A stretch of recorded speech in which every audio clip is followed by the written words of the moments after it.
All right. Jesus. Hey, welcome back to another episode of Unmedicated Disaster. My name's Al. And I am Danielle, and this is episode 10 of our beautiful... It's 10, Al!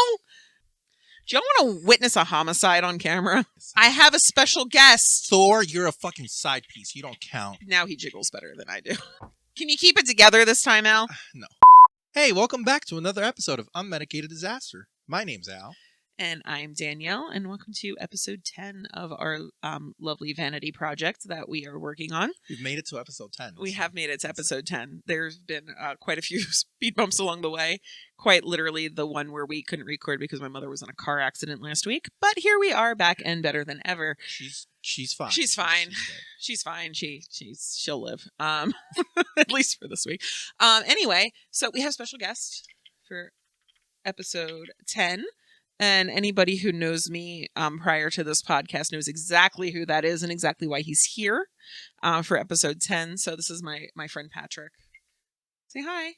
Hi, Pat. Our first celebrity. And today we are going to be discussing absolutely nothing that has to do with that bobblehead. I don't know. I was kind of wanting to ask Pat a few questions. I was hoping you'd answer. We'll save that for another day. I mean, unless you're just like asking his PR person. Is that what you're asking? Sure. Okay. Hang on. Let me call up the PR person. Oh, wait, that's me. Okay. So, what questions? You can have 3 questions. What Three questions? questions. 3 questions. What was his worst game? His worst game? Yeah. Is that a thing? Oh, actually, you know what?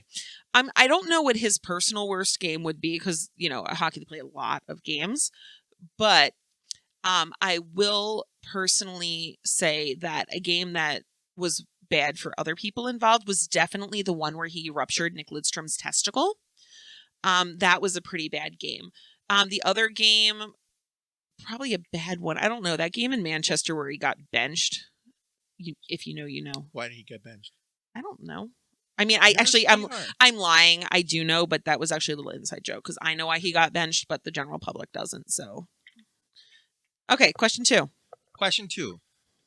What does he wish would change about hockey that he'll probably never see in his lifetime? What would he wish would change about hockey that he'll never see in his lifetime? Come on, Pat, these are money questions. Pat. Well, the sport itself or like just the hockey culture and everything about being a professional hockey player? The culture. I think he wishes that people would mind their own damn business. I mean, and so does everybody. Not be so obsessed with his personal life. I think he would definitely change that. So that's actually a very big question when it comes to celebrities and about what have they... I don't know if willing or unwilling have they sacrificed to become a celebrity where because so many eyes are on you, because that's kind of what it calls to be a celebrity. You're going to have a lot of people's eyes on you. Where do you sacrifice your privacy for this title of a celebrity? Well, I think if we're talking, again, I'm just answering for the bobblehead. She's answering for you, Pat. So, he's fine. I have verified he is fine with me answering questions like this. So, and if you're not, too late. This is going to end up in the news. Like Patrick. No, it's not. He's purposely trying to stay out of the spotlight. And don't worry, our 5 subscriber podcast will not push him back into it. But when it comes to your private life as a celebrity, I do not think this man ever truly intended on being as big a celebrity as he became. Right. I know that he obviously wanted to be an NHL player. He wanted to win a Stanley Cup. Did I think he sat at home as a child dreaming of playing street hockey with Michelle Obama? No. Did he ever dream of being like, oh, I'm now the face of a bespoke menswear company? No. So with that, I think it took it a little farther than like your average hockey players. Football, baseball, they tend to be more popular. Are you saying he's more regretting? Famous? I'm not saying he's regretting. I'm saying I don't think he anticipated that when he first began playing. But I mean, somewhere along the way to this celebrity kind of title, like you would know, like, hey, this is there's there a are line of no like I'm not returning from oh, this. absolutely. And I think that with him especially, he was always very good, excellent with the media. Fantastic person. I mean, he was on TV, the whole thing he did, broadcasting. Yeah. And he was always great with the fans, always gave a great interview.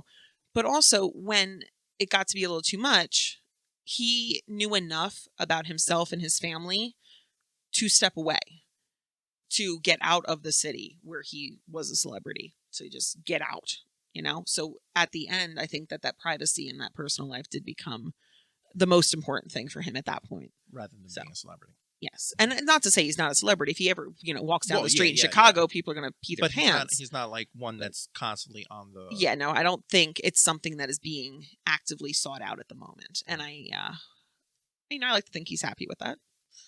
Are you happy with that? My happiness stems from his happiness. Gotcha. As, that's just who I am as a person. So, okay.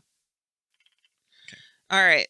One more, then we have to get to it. Okay. All right. This is the big interview. This is the big question, right? Would you ever consider changing your last name to Star? Would you rather have? Well, I mean, honestly, I feel like at some point, this man probably had considered, not seriously, but consider changing his last name, because picture if every time you did something well at your job, they played fucking ZZ Top every fucking time. Maybe I'm projecting a little bit, but if I have to hear Sharp Dressed Man one more fucking time, I'm gonna scream. So, Patrick, comment below if you agree or disagree. Yeah, I can't with the fucking ZZ Top. But anyway, yeah, that's Patrick. 3-time Stanley Cup champion, Olympic gold medalist, Calder Cup champion, which that's actually on our wall over here too. And all around neat dude. He bought me tacos once. Just once? Once, and margaritas. That was fun.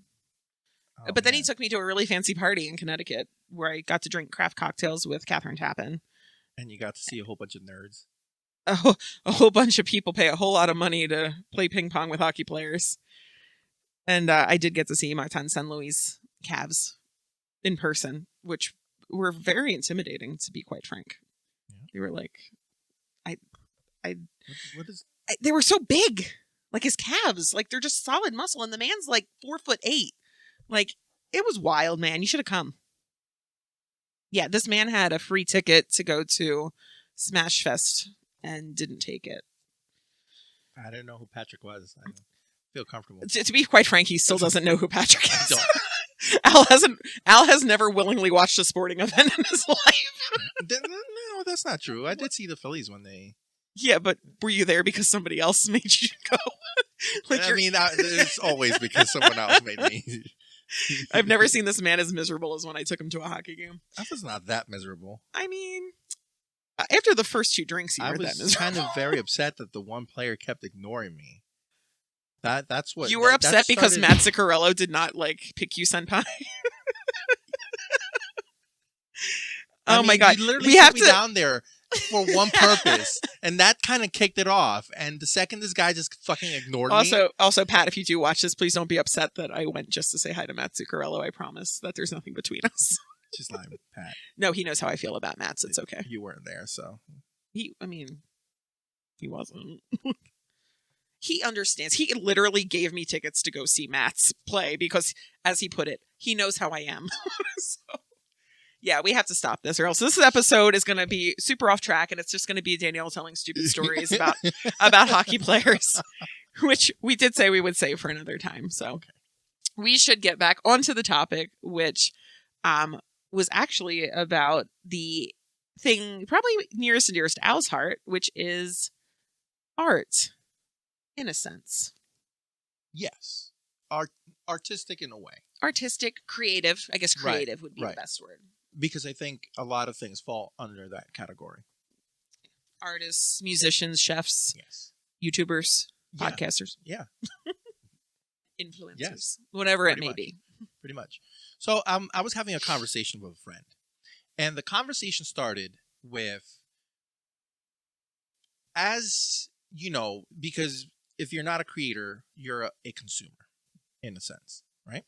Yeah, because not necessarily like people think consumer, they think person who like buys things. No. But it can also be somebody who consumes Yeah, the time, art or the product. consuming time. Yeah. Like you consume in Yeah. many forms in a way, including food. It's Literally consumption. consume it. So the question that derived between me and my friend was, do you as a consumer take in whatever it is, whether it's art, whether it's literature, food, do you take that in because of your respect, your support, Your appreciation. appreciation for said artist, or it's a better way to Are you consuming that content, food, art, whatever it may be, right, because you are there for the artist, or are you there because you want a specific thing? exactly. So if, let's say, if it's a chef, are you For an example, right? So if you say you went to your favorite restaurant, and your favorite restaurant either did something very specific from a specific country, whether it be Italian, Indian, Chinese, they did a specific type right, of food? Say and Italian, just for argument's sure. sake. So they cook very very good Italian food, but the chef who owns the place, not it doesn't necessarily happen in all restaurants, but in some restaurants the chef is the owner. They cook, they handle the taxes, they handle everything, but they want a change of pace. They wanted to broaden their skills.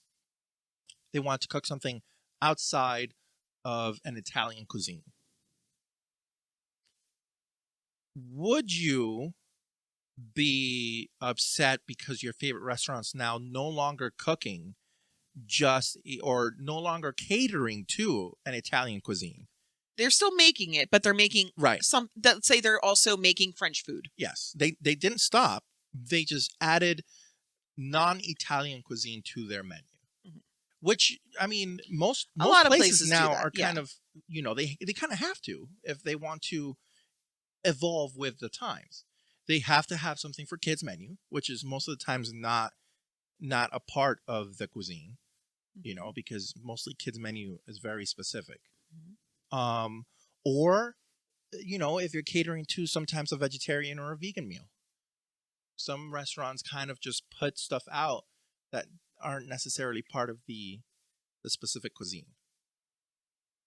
So, as a consumer, which one are you more inclined to support?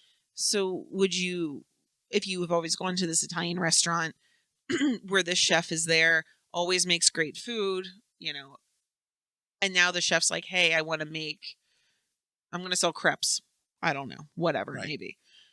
Are you going to look at it and say, I have always liked this chef's work. I've always enjoyed their food. I always enjoy coming to the restaurant.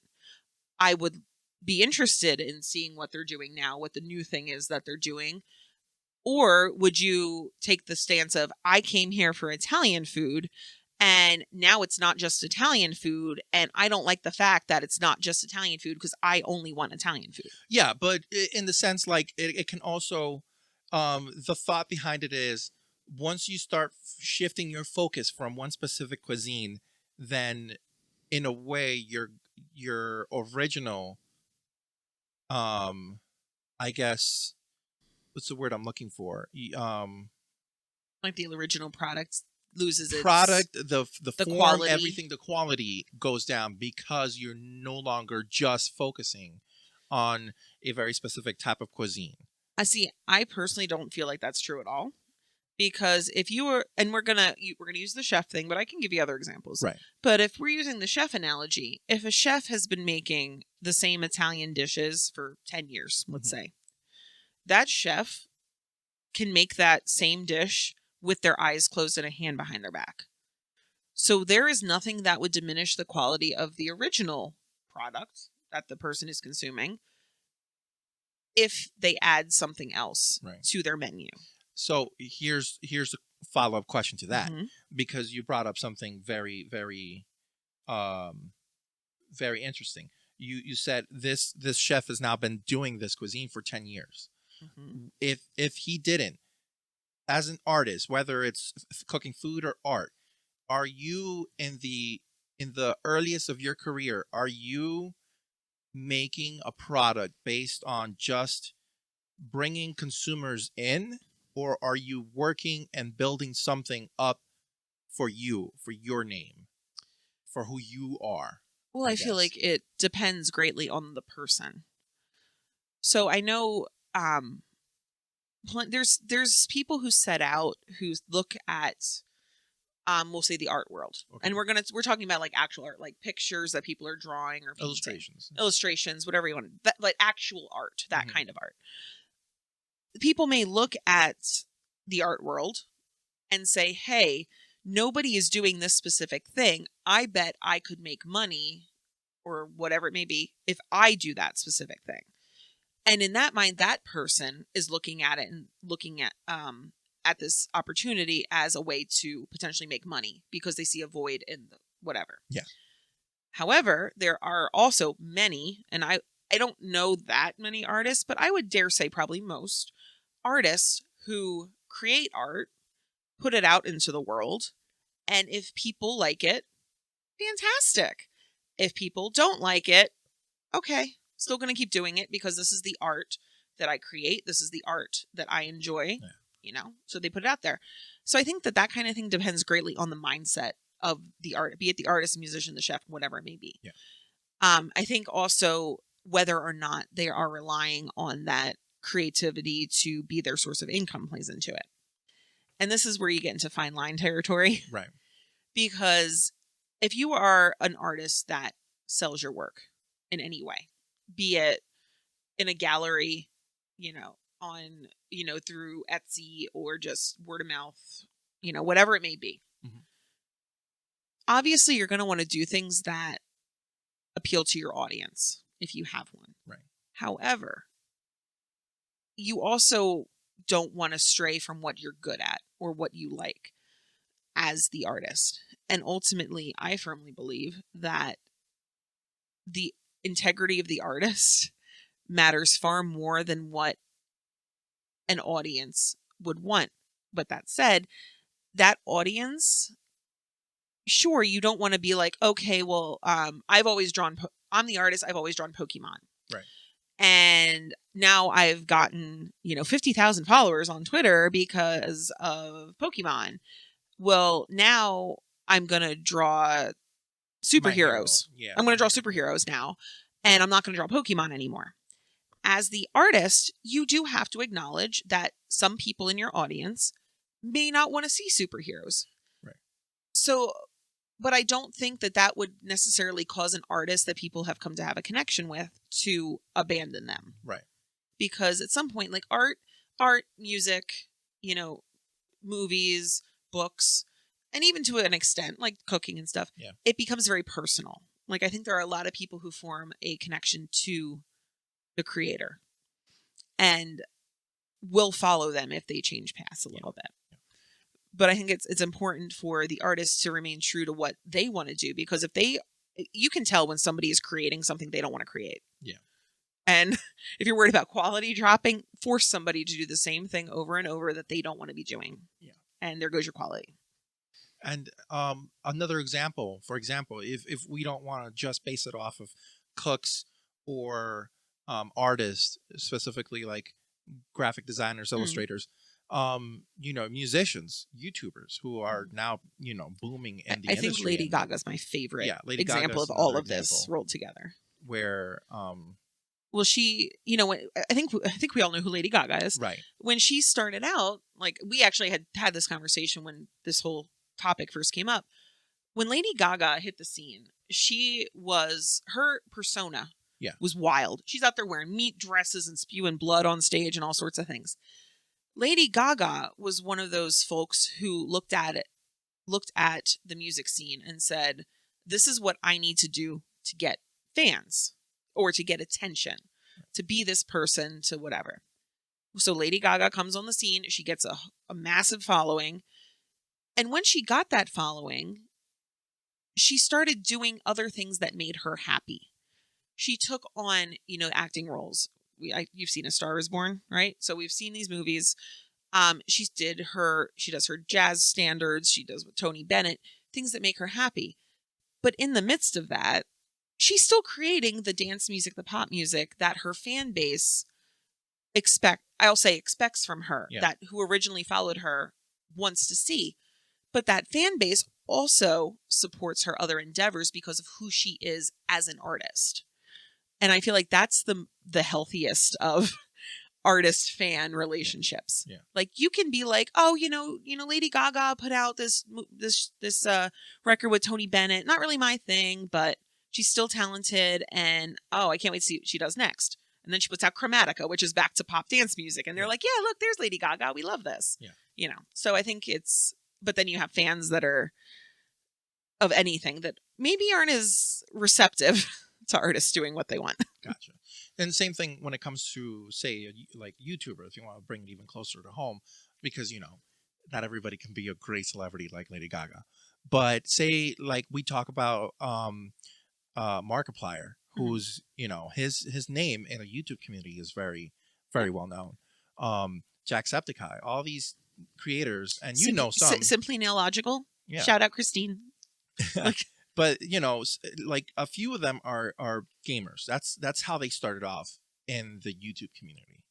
It was they did games, they played games, they reviewed games, and not necessarily one specific kind of game. They anything that they threw at them, they played it. There were obviously some that they favored over others, but they for the most part they kept a wide assortment of different types of games where they played them, critiqued them.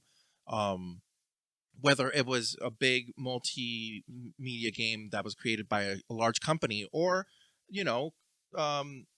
what's the name they use for like indie games by just a creator of their own, and that's how they started off their careers. But if you look at it now, Markiplier doesn't just play games. He didn't veer off, but he made a separate path for the things that he wanted to do.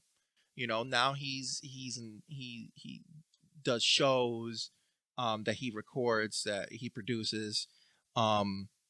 He does things that have nothing to do with games, like try not to laugh video. Jacksepticeye does interviews that don't necessarily have to be about games. So these creators have gotten to a point where they can now veer off and do things that they're curious about, they wanted to do, they wanted to try out, or it was their main goal. But they did this in the meantime, not because they didn't like it. They liked it, they enjoyed it, otherwise they wouldn't do it. But it was kind of like a step ladder to where they actually wanted to go. So then the question lies in, as a creator, do you do stuff for just your fan base to get to where you want to go, or is that the golden rule? You make product for the consumer until you're able to veer away, or do you just do what you want and create a following behind it? Well, I think that goes back into the whole, like, there's different types of people, because like you said, just to use these YouTubers as an example, they started out as like gamers, streamers, whatever the cool kids are being called these days. But I'm not so sure that they set out and said, I'm going to be a streamer because that's what people want. They probably started out as a streamer because that was interesting to them. They wanted to do video games, whatever. And like anything, after doing it for however long, they probably, maybe wanted to move on to something else. Because picture, like, if you work at any job, because it essentially becomes a job for these creators. Oh yeah, they're making tons of money. Yeah, but picture if you had to do the same thing over and over. And I'm gonna touch back. I mentioned Simply Nailogical, right? Who I'll call Christine from this point forward, because she started out as she would overdub things of her doing nail art. Yeah. Then her videos evolved to her being in the videos and doing nails. Then she was doing like funny things like checking out nail toys or Polish Mountain or whatever. Yeah. And it's gotten to the point now that she did that for so long, She flat out said, I can link the video. She said that she doesn't really like making YouTube videos anymore because she had to sit in her studio or whatever for hours and record by herself, and it just naturally evolved. So at this point, she kind of did the opposite of those guys, and now she likes to play video games. So she'll go on Twitch or YouTube or whatever and stream. And she said she likes it more because now she can interact with people and whatever, and it's fun for her, and she doesn't have to feel so alone. Right. And if anything, that has, yes, she has now strayed from what made her popular, but the people still love her. And like the other YouTubers or any artist, whatever, they get attached to the person and they kind of become invested in that journey that person is taking. So it's not to say that, okay, like this girl's never gonna paint her nails on camera anymore. These guys are never gonna talk about video games. But people are allowed to evolve. And I don't think it's necessarily like, oh, you have to do this until you have a following and all of a sudden switch gears. I don't think it necessarily happens that way. I think it's more of an organic thing. Yeah. Like another person, I don't want to say streamer or YouTuber, is Julian Salamita. Just Julian, by a lot of people, who is currently engaged to the wonderful and irreplaceable Jenna Marbles. He started out, doing videos with her. Well, and then they had a podcast, and then Jenna, had just made the decision to not be on social media anymore. And Julian would do cooking videos, but then that got to be a lot. So then he just started streaming, and now he's basically a full-time streamer. Right. And he would, like before, he would make like these really artsy, like lo-fi music, like videos. And he stopped that because he enjoys the streaming. And it wasn't that, oh, I have to do this until I get this number of followers. It just was a natural evolution as he moved on. Yeah.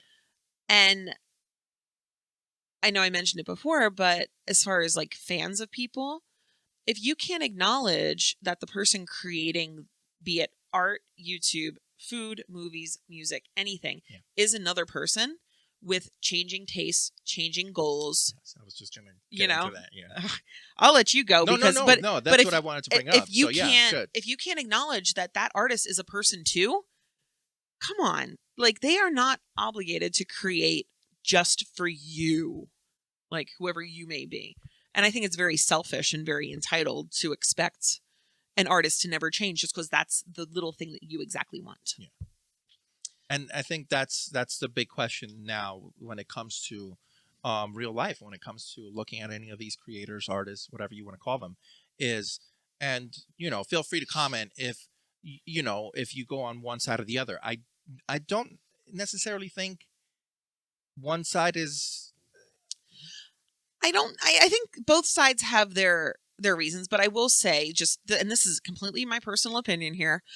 If you are a person who, be it again, any type of creator, if you follow a creator because, let's go back to, they draw Pokemon. Yeah. And you like Pokemon and you only want to see Pokemon and this and that. Or D&D. Whatever it may be. That's actually a growing thing now. Yeah. There's literally artists that are like, just D&D, that's it. But it's like, if you follow that person and then that person faithfully draws Pokemon for 5 years, and now this person says, hey, I'm still going to do some Pokemon, but I really want to try this new thing. Hope you'll follow along. And then you get like angry with that creator, and it's like, and there are people who do. They get vicious, and they're like, "Why are you doing that? That's stupid. That's not why we're here. Just stick to what you do." And they get feel so entitled to that artist's time and talent and what the product they're putting out. It's like, if you don't want to consume their thing, go. Go. Don't be nasty to them, because there are other people. They'll still keep the Pokemon people, right? But maybe they'll bring in new people for the new thing they're doing. And I'm sorry, maybe it's just how I am. I want to see the artists, musicians, cook, chef, whatever. I want to see those people succeed. Right. I want them to get a following. I want them to be happy what they're doing. And that I want to see them thrive. Yeah. Pat can attest to that. But, came back full circle. You did. Trust me, you can understand. But I think it's just terrible that people are so narrow-minded that it's just about them and their needs and their wants. and Yeah. it makes me very upset. Oh yeah, and you see that in large communities, Star Wars, Marvel. Oh my god! So like if you want, like we talked about Marvel earlier. If you want to bring that up, Marvel. So I don't want to dig too deep into Marvel because we try to keep these podcasts relatively short. So Marvel fans, I'm not gonna touch Star Wars. I don't care how big of a Star Wars fan is. I'm not ready for that. For another. Oh my word.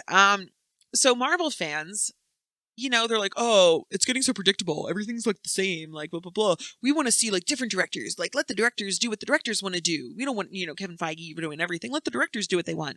So Marvel says, okay, bet. So you have these directors, Chloe Zhao, Sam Raimi, Taika Waititi. They're given Marvel movies, Eternals, Doctor Strange, Multiverse of Madness, and Thor: Love and Thunder. Yeah. And these directors are allowed to use their directive vision. They can use their style. They can tell their stories. And you know what the Marvel fans did? Complain the whole time. Because all they wanted was the directors to, so it looks like this director. Okay, so that happened. And then they're like, but not like that. So it's like you have people who are gonna like complain about getting exactly what they want anyway. So what does that tell you? Yeah. Or it could be two different sides that we're hearing from. But as Al actually found a wonderful quote from Ms. Zhao.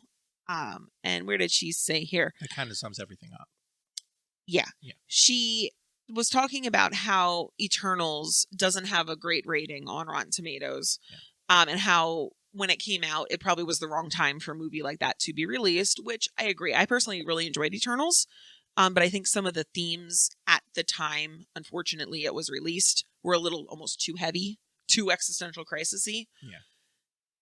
And then what she said here is that this is a quote from an interview she did, and it says that she has been on the receiving end of somewhat consensus and divisiveness about her work.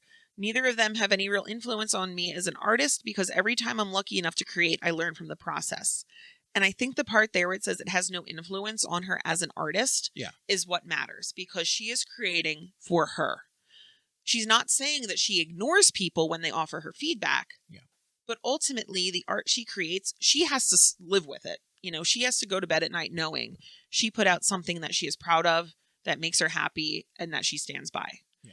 And I think for many, if not most, if not almost all artists, that's something that you have to feel. And I think that is a very nice and eloquent way to kind of say, I don't care what you think. Like, I kind of care, but not really. Yeah. I'm going to do me. And if it's not for you, then there's plenty of other things that you can enjoy that are for you. Yeah. Yeah. I mean, I personally, I watched Eternals and I didn't know that they were, at the time, I didn't know they were giving these directors their own kind of like full power on these movies and go, well, here's what you're working with. Here's all the ingredients. You make a dish you want, basically. And when it came to Eternals, once we were done watching it, I specifically said, I was like, this had a very different feel from all the other Marvel movies. Not that it was a bad thing, because I like that change. It felt original. It didn't feel like the same old. Exactly. Like superhero. Here we go. This and that. And then in the end, hooray. It was very different and it wasn't bad. And I liked it. I liked the horror aspect in Multiverse of Madness. Multiverse of Madness. I love the almost, can I say, childish humor? Taika's humor is its own thing. Yeah. And like the fact that Love and Thunder was told from Korg's perspective. Yes. Like some people apparently missed that, but it literally starts and ends with Korg telling the story.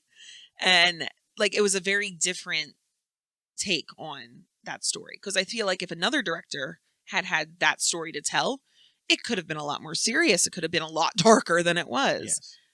But since they gave control to Taika, and some people were very upset about what he did, they didn't like it. I personally, the only grief that I have with the movie was that, what they did with the hammer. That's basically it. Yeah. And I don't Everything comes back to Beta I- Ray Bill but in I don't- this podcast. but I don't think that was a him choice. I think Marvel would have likely I had think some input on what happened Marvel there. is the one who says when can you and what can you not do. Yeah. I'm sure the directors are given like basic, like you have to do these right, things, these but guidelines basically.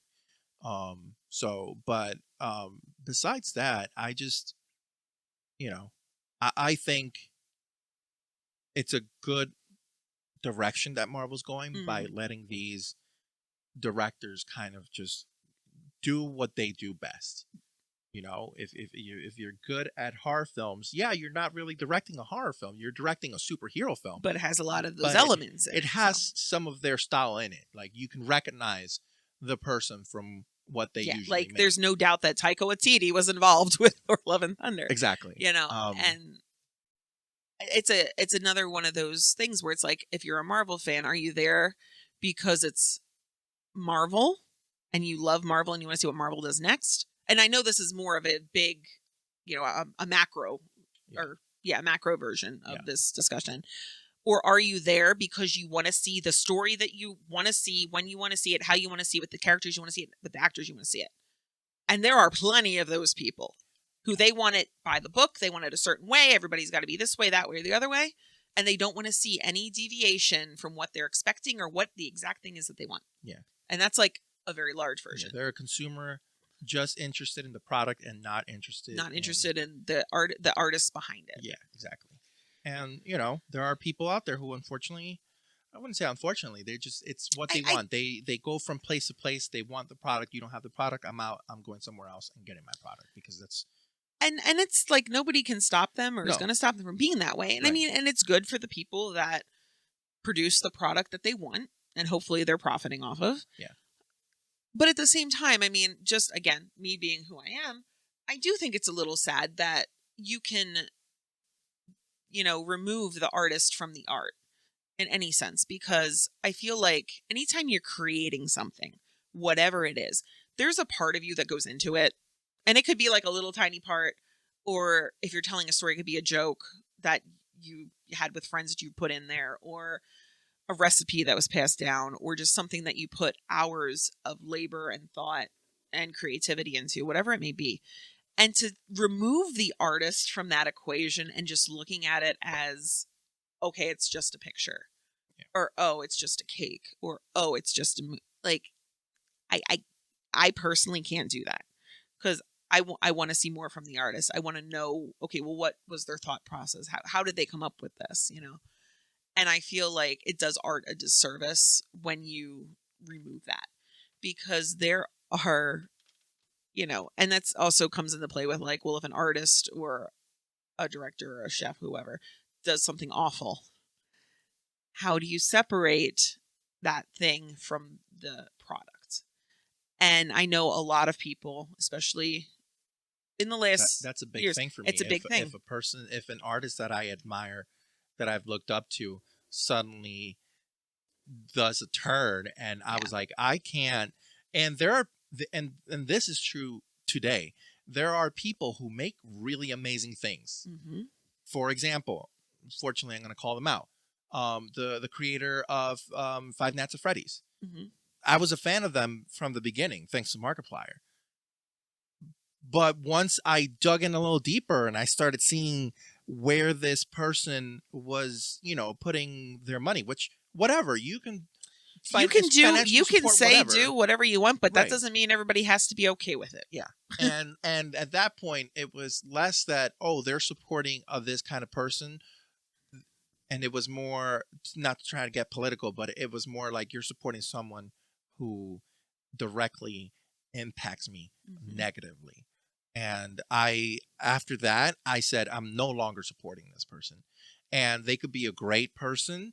They might, have a great personality, and the stuff they create is great, Oh, but I still refuse to, and it's not even, I don't purchase a product, nothing of them, because of that. So with that, am I still under the category that I support the artist, not the product? You are, because you're not supporting them, but you're taking the artist themselves into consideration. Yes. Unfortunately, the artist just happens to be a scumbag, so you're not supporting them. You're Yeah. choosing not to support them. And no matter how good their stuff is, like, they can make the best, I don't know, chicken pot pie in the freaking world, you know? Yeah. They and you're could not make- going to eat at their restaurant I'm because, I'm not. And sometimes it's also hard when you find out about something like you did, like kind of after the fact. Like, I'm going to use just a random example. The song Layla, which I don't know if you know that song, is one of the greatest songs ever written. Yeah. But guess what? Eric Clapton is a nutcase and a racist and a terrible person.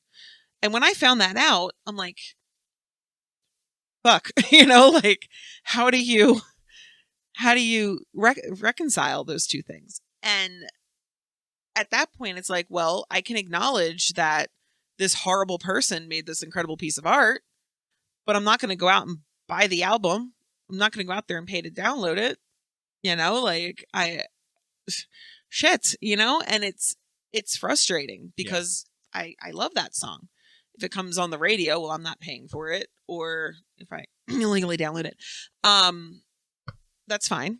But I'm not going to do anything to actively support that person. I'm not going to support anything they're doing now.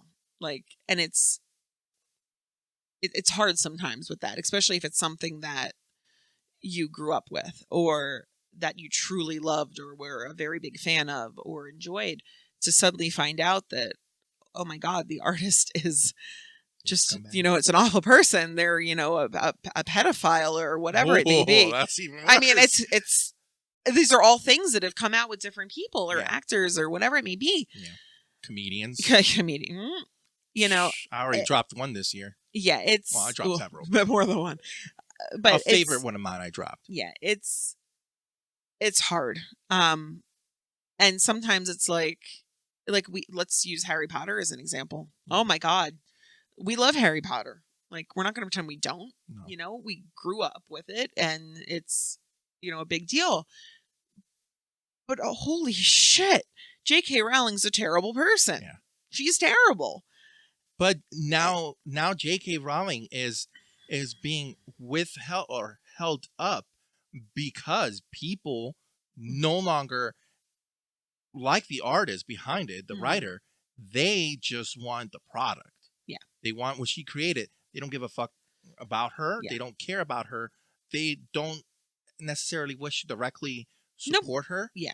But I mean, if the second anything Harry Potter opens up, people flood the gates to it. Yeah. It's hard when it kind of goes that way.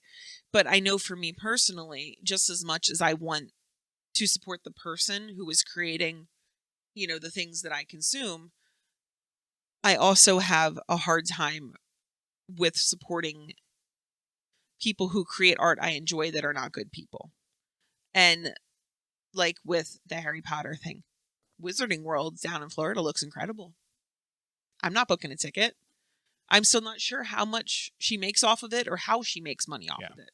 And until I can figure that out and avoid it or minimalize it as much as possible, I personally don't want to be involved. Yeah. And I understand that my, $500 is not going to make or break her life, but I ethically But the more don't people want to that be get involved. into that mindset, the bigger the hit. And not everything necessarily Harry Potter supports her. There are tons of stuff there's a lot of that it's just like people like this. This is not going to impact their profits, so they get under the table. I mean, go to any Comic-Con convention. Exactly. There's a ton of artists there that profit off of, DC, Marvel, Nintendo, and it's fine. Like it's not. It's fair use stuff. Yeah, it's fair use stuff, and it doesn't impact the creator, which is necessarily the company. Yeah. But if somebody's making like Harry Potter fan art or creating jewelry that looks like, okay, that's going in their pocket. Yeah. And I think sometimes I know it seems like you're slicing hairs, but it's like, okay, this person created the thing. They got a licensing deal so they got a flat rate 10 years ago. Yeah. They're no longer making money off the thing. They're paid, but you still really love the property. okay, they're not like, I'm not directly patting their pockets. And I know there's a lot of mental gymnastics there, Yeah. but I think if you're going to care about the person in a good way, you should at least, to the best of your ability, to the best of your comfort, at least try to hold them accountable the other way too. And be it, in any way you can. And I'm not saying call out every single person who makes a mistake. But if they're a billionaire who hates trans people, yeah, they don't deserve any of my money. But yeah, give us your thoughts. If there's any way that you can reach out to us, whether it's email or social media, let us know. Are you more inclined to just no? Maybe for reasons like J.K. Rowling, you don't wish to really get attached to the creator because in this day and age, you never know who's going to turn around and say I'm homophobic. Like the Star Wars puppet. Yeah, like the Star Wars puppet, for example, on TikTok. You can't trust puppets. You just no. I've officially like zero trust for puppets for the rest of my life. But do you only support product because so, or do you still think no? I'm supporting the artist unless they give me a reason not to, over a product that they make. So give us your opinion on that. Yeah, and if you support an artist and they decide to try something new or change gears or whatever it may be, and their product no longer appeals to you or you have an issue with it, and that person has done nothing wrong other than say, hey, I want to try something new. Yeah, like Lady Gaga. Don't be nasty to them, because the world's not easy right now, and we need to be thanking artists for putting something thoughtful into the world, be it actual art, cooking, movies, music, things. They're all things for us to enjoy. Yeah. And it always looks so much easier. Yeah, it's not easy. And it's not. It's not. Like, I can barely draw a stick figure. Like, I can't imagine. And Al, as an artist, can understand how. Yeah, I can make cupcakes, but I can't, make some of the things that I've seen on TV because that's insane. But be kind to those artists, unless they give you a good reason. And I don't mean, oh well, they drew Captain America instead of Pikachu today. A good reason. Or they drew a gay Captain America. I don't know. Yeah, like they don't come for gay Captain America. Steve and Bucky forever. Like, you need to be kind to these artists. Yeah. And if you don't have anything nice to say, just move on.